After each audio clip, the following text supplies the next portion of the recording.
Hello viewers, welcome to my channel. என் பயணம் உங்களுடன். இன்றைக்கி ரொம்ப அருமையான ஒரு சைட் டிஷ் தான் பார்க்க போகிறோம். அது வெந்தயக்கீரையை வச்சு அட்டகாசமான ஒரு சைட் டிஷ் தான். இதுக்கு ஃபஸ்ட்டு ஒரு 2-3 உருளைக்கிழங்கை நான் வேக வச்சு எடுத்துக்கிறேன். இது என்னுடைய ஒரு ஊட்டி ஃப்ரெண்டு சொல்லி கொடுத்த ரெசிபி.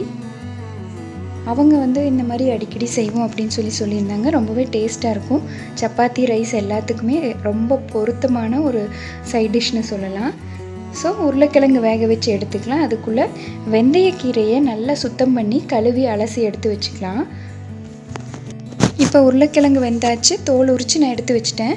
ஒரு குக்கர்லேயோ இல்லை வானலிலேயோ ஒரு 2 ஸ்பூன் அளவுக்கு எண்ணெய் விட்டு கடுகு போட்டுக்கலாம். கடுகு பொரிச்சதும் கருவேப்பிலை, பச்சை மிளகாய், சின்ன வெங்காயம் ஒரு 5-10, கூடவே தக்காளி எல்லாமே ரெடி பண்ணி வச்சுக்கிறேன். ஸோ வெங்காயம், பச்சை மிளகாய் நல்லா வணங்கினதும் அது கூட நம்ம ஒரு 2 ஸ்பூன் அளவுக்கு இஞ்சி பூண்டு விழுது சேர்த்திக்கலாம். ஸோ இஞ்சி பூண்டு விழுதையும் நல்லா வணக்கி விட்டுடலாம். தேவைப்பட்டால் கொஞ்சமாக நீங்கள் உப்பு சேர்த்தலாம் இந்த ஸ்டேஜில்.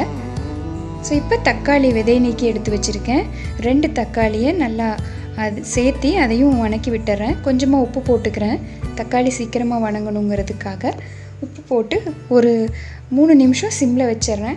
ஸோ தக்காளி நல்லா வெந்து பிரிஞ்சு வர்ற டைமில் சுத்தம் பண்ணி எடுத்து வச்சுருக்கிற அந்த வெந்தயக்கீரையும் நம்ம இது கூட ஆட் பண்ணிக்கலாம். அதுக்கு முன்னாடி பாசிப்பருப்பு ஒரு அரை மணி நேரம் தண்ணியில் ஊற வச்சுக்கலாம். ஒரு 1/4 கப் இல்லைன்னா ஒரு 70-80 கிராம் அளவுக்கு பாசிப்பருப்பு, அதையும் சுத்தமாக தண்ணியில் அலசிட்டு ஊற வச்சு வச்சுருக்கேன். இந்த கீரையை நல்லா கலக்கி வணக்கி விட்டுட்டு ஒரு 2-3 நிமிஷம் நம்ம கழுவி எடுத்து வச்சுருக்க அந்த பாசிப்பருப்பையும் இது கூட நான் ஆட் பண்ண போகிறேன். ஸோ வெந்தயக்கீரை ரொம்ப ரொம்ப உடம்புக்கு சத்தான ஒரு கீரை தான். மற்ற கீரைகளில் இருக்கிறத விட இந்த வெந்தயக்கீரையில் சத்துக்கள் அதிகமாக இருக்குது.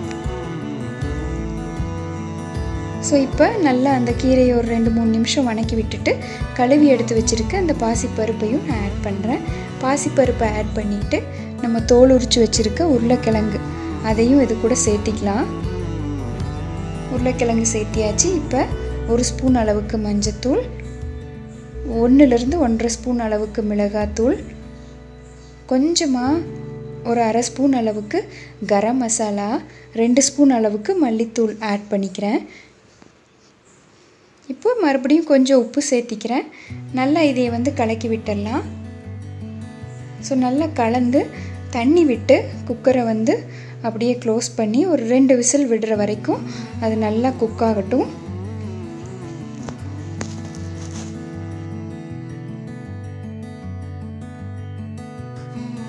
ஸோ 2 விசில் வந்தாச்சு. இப்போ நான் கம்ப்ளீட்டாக அந்த கேஸ் போனதுக்கப்புறமா எடுத்து பார்க்குறேன், நல்லா குக் ஆகிருக்கு. இப்போ இந்த தண்ணியை மட்டும் வடிச்சிட்டு இந்த கீரை, பருப்பு, கிழங்கு எல்லாத்தையுமே பருப்பு மத்து வச்சு நல்லா நான் கடைஞ்சி விட்டுக்கிறேன். ஸோ நல்லா தண்ணியை வடிச்சிட்டோம்னா அந்த கீரை நல்லா மசிஞ்சிடும். தண்ணியோடு நம்ம கடைஞ்சோம்னா அது சீக்கிரமாக மசியாது. ஸோ தண்ணி எல்லாம் வடிச்சிட்டு இந்த மாதிரி வெறும் சக்கையை மட்டும் வச்சு நல்லா கடைஞ்சி விட்டுக்கிறேன். தேவைப்பட்டால் நீங்கள் ஒரு அரை ஸ்பூன் அளவுக்கு நெய்யோ இல்லைன்னா தேங்காய் எண்ணெயோ சேர்த்திக்கலாம். அந்த வாசம் ரொம்ப நல்லாயிருக்கும். ஸோ இதில் உருளைக்கிழங்கு சேர்த்துறதுனால ரொம்ப டேஸ்ட் கூட்டி கொடுக்கும்.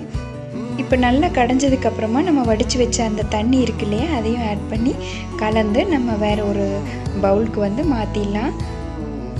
ஸோ இது ஒரு வித்தியாசமான ரெசிபி. கண்டிப்பாக நீங்கள் ட்ரை பண்ணி பாருங்கள். ஹெல்த்தியானது கூட. ஸோ நிச்சயமாக இந்த ரெசிபி உங்களுக்கு எல்லாருக்குமே வித்தியாசமாக டிஃப்ரெண்ட்டாக இருக்கும் அப்படின்னு நினைக்கிறேன். ஸோ நிச்சயமாக இந்த ரெசிபியை ட்ரை பண்ணுங்கள். உங்கள் சஜஷன்ஸையும் ஷேர் பண்ணுங்கள். தேங்க்யூ ஸோ மச் ஃபார் வாட்சிங்.